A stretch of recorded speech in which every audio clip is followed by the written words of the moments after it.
Sanjay Singh Gangwar ji, the Minister of State, Government of Uttar Pradesh. Thank you so much, sir, for joining us here. And could we have Mr. Gaurav Khattar, Chairman of Advisory Board Brand Vista Consulting, and Mr. Soumya Dev Hazra, Founder and CEO of GPT SIG, to please kindly felicitate our Honorable Minister who joined us. बहुत बहुत हम आपका तहे दिल से शुक्रिया अदा करना चाहते हैं, धन्यवाद करना चाहते हैं that you are here guiding us and being with us.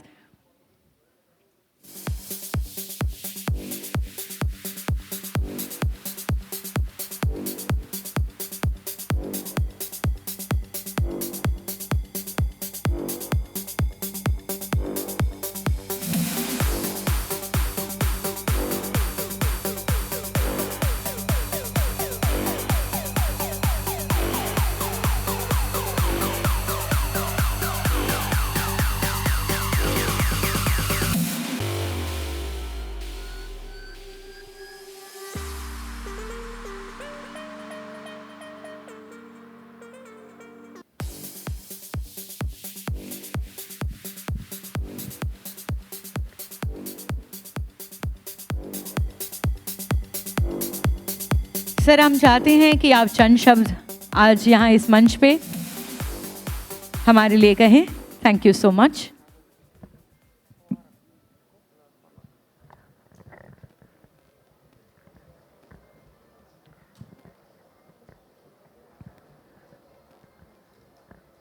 आज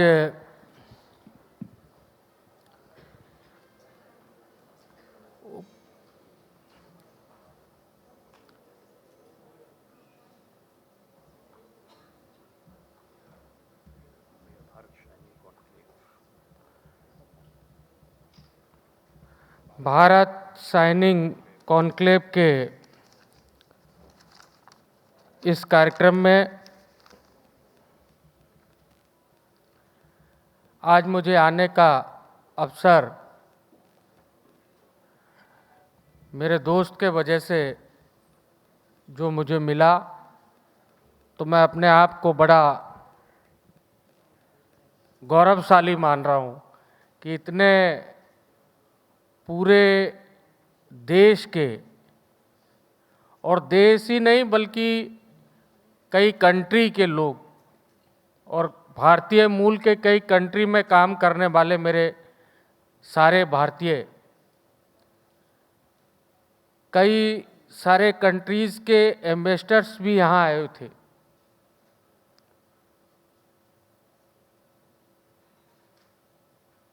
ऐसे कार्यक्रम में मुझे आने का मौका मिला. मैं अपने मित्र खट्टर जी का बहुत बहुत धन्यवाद करता हूँ. बहनों भाइयों, क्योंकि हम भारतवासी हैं, तो अपनी बात शुरू करने से पहले मैं चाहूँगा कि एक बार जोर से बोलें, भारत माता की. करंट नहीं है. जब तक करंट नहीं होगा कैसे बिजनेस करोगे, कैसे देश को विकसित भारत बनाओगे. फिर से बोलेंगे, भारत माता की. लेकिन जब भारत माता की जय बोले तो मेरा एक सुझाव है कि हम ऊर्जा से ओतप्रोत होकर के बोलें, क्योंकि ये देश हमारा सम्मान और स्वाभिमान है. तो फिर से बोलेंगे, भारत माता की. अब क्यों करंट आया. विकसित भारत 2047 के दृष्टिकोण पर मुझे विचार व्यक्त करने का ये अवसर प्राप्त हुआ. यहाँ उपस्थित व्यावसायिक, सामाजिक नेतृत्व से जुड़े सभी गणमान्य व्यक्तियों का अभिनंदन करता हूँ. और मैं पहले अपना परिचय दूं, क्योंकि मैं उत्तर प्रदेश से हूँ और उत्तर प्रदेश में भी पीलीभीत से हूँ, जो उत्तर प्रदेश का अंतिम छोर है. और वहीं से उत्तराखंड शुरू होता है। तो जो पीछे बीता उस पर चर्चा करने में समय खराब करने से कोई फायदा नहीं। 2047 में हम अपना देश कैसे विकसित भारत बनाएं, इस पे तमाम सारे साथियों ने अभी अपने विचार यहाँ व्यक्त किए। मैं हिंदी में इसलिए बोल रहा हूँ, ये मेरी मातृभाषा है, लेकिन मुझे गोरखपुरी भी आती है, मतलब बिहारी भी आती है, मुझे हरियाणा भाषा भी आती है, हरियाणवी भी, मुझे कुछ कुछ बंगला भी आती है, पहाड़ी भी आती है और टूटी फूटी अंग्रेजी भी आती है। टूटी फूटी इसलिए बोल रहा हूं क्योंकि समझ सकता हूं, उतना अच्छा बोल नहीं सकता। तो मैं हिंदी में ही बोलूं, सब लोग समझ लेंगे, या और किसी भाषा में बोलूं? Thank you. देश 2047 में हम आज़ादी के 100 वर्ष का उत्सव पर्व मना रहे होंगे। देश के यशस्वी प्रधानमंत्री आदरणीय श्री नरेंद्र मोदी जी के नेतृत्व में जो 11 साल में भारत का एक पुनर्जन्म हुआ, नया भारत आप सब ने देखा, हम सब उसके साक्षी हैं। हर क्षेत्र में, चाहे डिफेंस की बात कर लें, चाहे हम अपनी आंतरिक सुरक्षा की बात कर लें, चाहे हम एम्प्लॉयमेंट की बात करें, चाहे हम गरीब की बात करें, चाहे हम मजदूर की बात करें, चाहे हम अपने से जुड़े सभी मुद्दों, अगर जो इस देश में रहते हैं, तो देश के यशस्वी प्रधानमंत्री आदरणीय नरेंद्र मोदी जी के कुशल नेतृत्व के कारण उनके जो योजनाएं हैं, वो योजनाएं, ये सबका साथ सबका विकास केवल एक नारा नहीं है। सारी जन कल्याणकारी योजनाएं हर किसी को छूती हैं, सबको लाभ मिलता है। कहने को तो हम ये कहें, 30 मिनट है लगभग मेरे पास, यूपी वालों को 30 मिनट बर्दाश्त कर लोगे सारे लोग? तो ठीक है। तो एक छोटी सी एग्जाम्पल दे रहा हूं। आप लोग क्योंकि दिल्ली में रहते हैं, हम लोग गांव में रहते हैं, और कहीं ना कहीं हमारे पूर्वज भी गांव में ही रहते होंगे। आजादी के बाद 65 साल तक जिनकी भी सरकारें रहीं, एक छोटा सा काम, एक शौचालय बनाना, बहुत छोटा सा काम है। कोई गांव में बनवा भी लेता था तो उसमें कंडे रख दिए जाते थे, लकड़ी रख दी जाती थी, उसका यूज नहीं होता था। घर बहुत अच्छा बना लिया, लेकिन शौचालय नहीं बनाया। स्वच्छ भारत अभियान चला करके देश के यशस्वी प्रधानमंत्री आदरणीय नरेंद्र मोदी जी ने शौचालय तो दिया ही दिया, लेकिन इस देश के 140 करोड़ देशवासियों का सौभाग्य है कि हमको विजन वाला प्रधानमंत्री मिले, जिनके पास एक विजन है कि हमको देश को साफ सुथरा बनाना है। स्वच्छ भारत अभियान चलाया और उस कार्यक्रम को गरीब तक जोड़ा। मैं एक एग्जाम्पल दे रहा हूं। मैं उस प्रदेश से हूं जहां प्रभु श्री राम का जन्म हुआ, जहां प्रभु श्री कृष्ण का जन्म हुआ, ये मेरा सौभाग्य है। जहां गंगा मैया है, जहां त्रिवेणी का संगम है, जहां बाबा विश्वनाथ का धाम है।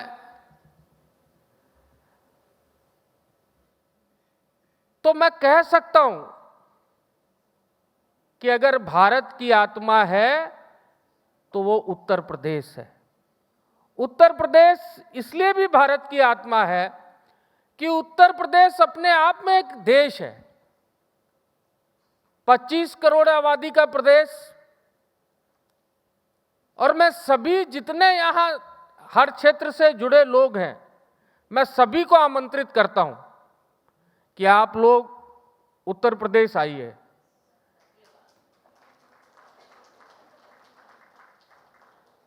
ये वही उत्तर प्रदेश है कि जहां जाने से पहले आदमी डरता था कि यूपी और बिहार का परसेप्शन ऐसा था कि लोग दिल्ली में घर तक किराए पे नहीं देते थे कि यूपी वाले हैं और बिहार वाले हैं, इनको घर नहीं देंगे वरना ये कब्जा करके बैठ जाएंगे। इस परसेप्शन को उत्तर प्रदेश के यशस्वी मुख्यमंत्री पूज्य संत योगी आदित्यनाथ जी ने बदलने का काम किया। आज हम रेवेन्यू सरप्लस स्टेट हैं और जो हम देश की तीसरी आर्थिक व्यवस्था बनने जा रहे हैं, उसका भी ग्रोथ इंजन हमारा उत्तर प्रदेश ही है। मैं सभी लोगों को उत्तर प्रदेश के साथ साथ पीलीभीत में भी आमंत्रित कर रहा हूं। पीलीभीत एक ऐसी जगह है कि अगर हम केवल पीलीभीत की बात करूं मैं, क्योंकि मेरी कॉन्स्टिट्यूंसी है इसलिए मेरा थोड़ा सा ज्यादा उससे वो है। आप उत्तर प्रदेश का मैप उठाइए और देश का भी मैप उठाइए, सबसे ज्यादा अगर नहरों वाला कोई जिला है तो वो पीलीभीत जिला है उत्तर प्रदेश के अंदर।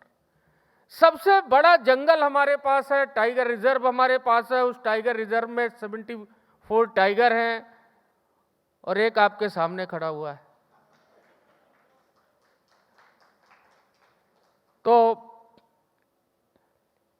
जमीन हमारे पास, जंगल हमारे पास, जल हमारे पास, जन हमारे पास, जज्बा हमारे पास, तो किस चीज की कमी है कि हमारे पास निवेशक आए। देश विकसित कैसे बनेगा? जब गांव आत्मनिर्भर होंगे। और गांव आत्मनिर्भर कैसे होंगे? जब गांव हमारे विकसित होंगे। गांव कैसे विकसित होंगे? पहले एक योजना चला दी गई थी नरेगा, फिर नाम बदला गया मनरेगा। अब उस योजना में बहुत सारा संशोधन हुआ और उस योजना का नाम बीबी जी राम जी योजना है। जी राम जी में क्या मतलब है? जिस दिन से इस देश में बड़ी आबादी जो भगवान राम को अपना आदर्श मानती है, कहीं ना कहीं सुबह उठते हैं तो राम के नाम लेके ही उठते हैं, और जब इस दुनिया से जाते हैं तब भी लास्ट में राम राम का ही नाम होता है। तो विकसित भारत जी राम जी योजना से हमारे गांव की जो योजनाएं थी पहले गांव में नहीं बनती थी, अब वो योजनाएं गांव में बनेंगी। गांव में अपने गांव हमारे आत्मनिर्भर होंगे, गांव विकसित होंगे। जब गांव विकसित होंगे तो जिला विकसित होगा, और जिला विकसित होगा तो प्रदेश विकसित होगा, और प्रदेश विकसित होगा तो देश विकसित होगा, आत्मनिर्भर होगा। ये इस पर हम लोगों को मिलकर के काम करना है। आप मेरे क्षेत्र में मैंने एक बड़ा लैंड बैंक तैयार किया है। एशिया का सबसे बड़ा ईस्ट का प्लांट मेरे यहाँ लग करके भी मोरी का तैयार है। प्रोडक्शन अगले महीने उसका शुरू हो जाएगा। 2200 एकड़ जमीन में इंडस्ट्रियल हब डेवलप किया हुआ है। वहाँ मैं आप सबको आमंत्रित करता हूँ कि आप लोग आइए। आपका एक सिंगल रुपया भी कहीं पर रिश्वत के रूप में नहीं खर्च होगा, यह आपके संजय भैया का वादा है। लेकिन एक चीज ये है कि कोशिश ये करिए कि पीलीभीत जनपद के लोगों को योग्यता के आधार पर रोजगार मिल जाए। दूसरा एजुकेशन का फील्ड है। हम जब तक एजुकेशन पे काम नहीं करेंगे तब तक भी विकसित भारत नहीं बन सकता। एजुकेशन में हम बहुत पीछे हैं। अगर और जगह को देखें तो हम एजुकेशन सेक्टर में पीछे हैं। और बड़े बड़े जो मेट्रो सिटीज़ हैं उनमें तो एजुकेशन में हम लोग आगे हैं, लेकिन जो छोटे सिटीज़ हैं उनमें हम एजुकेशन में अभी बहुत पीछे हैं। तो एजुकेशन पे हमको बहुत काम करना है। हर घर का बच्चा जिस दिन जन्म ले, जिस दिन वो पापा कहना सीखे, बोलना शुरू करे, मम्मा बोलना शुरू करे और जब चलना शुरू करे, हमको उस दिन ये अंदाज़ा लगाना चाहिए उस दिन से कि इस किस फील्ड में ये जा सकता है, इसका टेस्ट किस फील्ड का है। अगर हम उसके टेस्ट के हिसाब से उसका फ्यूचर प्लान करेंगे तो मुझे लगता है कि हर बच्चा आत्मनिर्भर और विकसित भारत के लिए एक मजबूत, विकसित भारत की इमारत में एक मजबूत नींव का काम करेगा। हम लोग क्या करते हैं, अपने सपनों को अपने बच्चों के ऊपर थोपना शुरू कर देते हैं कि अगर मैं बहुत बड़ा बिजनेसमैन हूं तो मेरा बेटा भी मुझसे बड़ा बिजनेसमैन हो, मेरा बिजनेस संभाले। उसका मन नहीं है, उसका मन नेता बनने का है, या उसका मन जो है डॉक्टर बनने का है, उसका मन ब्यूरोक्रेसी में जाने का है, मीडिया क्षेत्र में जाने का है। तो फिर जब क्या होता है, हम दोनों आपस में तालमेल ठीक नहीं बनता, फिर वो बेचारा कुछ नहीं कर पाता है। तो ये हम लोग इस काम को भी शुरू करें। और जो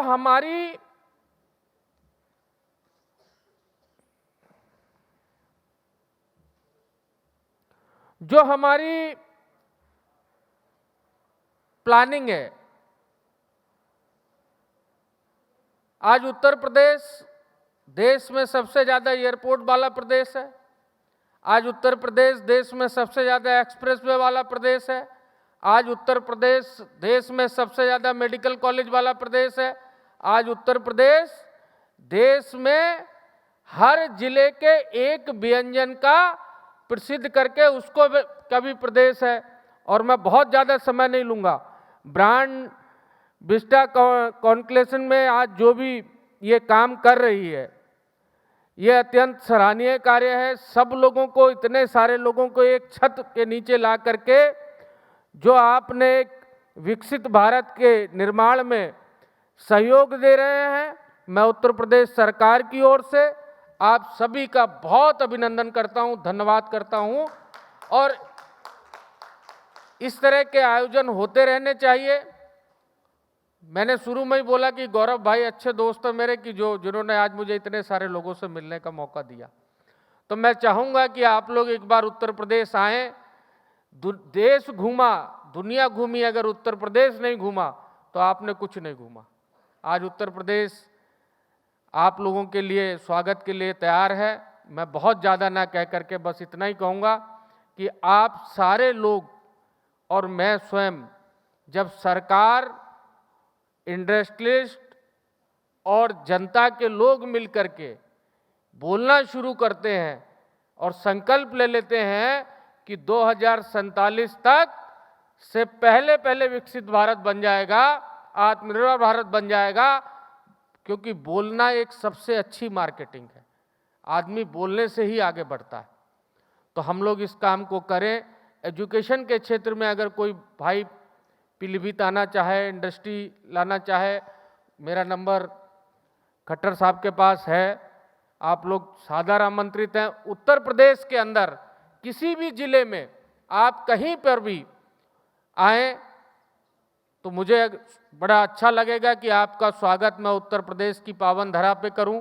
मैं इन्हीं शब्दों के साथ आप सबसे इस उम्मीद के साथ कि विकसित भारत हम सब मिलकर के बनाएंगे और देश को दुनिया की सबसे बड़ी शक्ति के रूप में हमारा भारत होगा, जिसका जीवंत उदाहरण ऑपरेशन सिंदूर है। ऑपरेशन सिंदूर में, क्योंकि भारत का जो ध्वज है उसमें एक सफ़ेद रंग भी है ना। सफ़ेद रंग शांति का प्रतीक है। हमने किसी भी अपने पड़ोसी मुल्क के नागरिक को क्षति नहीं पहुंचाई, लेकिन ये भारत बदल गया है। ये बदला हुआ भारत ऐसा भारत है कि खुद तो किसी को छेड़ता नहीं है, लेकिन अगर भारत को कोई छेड़े तो भारत उसको छोड़ता नहीं है, घर में घुस के मारने का काम करता है। यही हमारे आत्मनिर्भर भारत की नींव है, यही हमारी पहचान है। आप इतने सारे महानुभाव लोगों के आज मुझे दर्शन हुए, मैं आप सभी का साधुवाद करूंगा और देश के यशस्वी प्रधानमंत्री परम आदरणीय नरेंद्र मोदी जी का साधुवाद करूंगा कि वो 140 करोड़ देशवासियों की सेवा में दिन रात काम कर रहे हैं। उनके द्वारा जो चलाई जा रही जन कल्याणकारी योजनाएं हैं, आप सब लोग उस योजनाओं को लेकर के आगे बढ़ रहे हैं। आपका बहुत बहुत अभिनंदन, धन्यवाद, थैंक यू वेरी मच।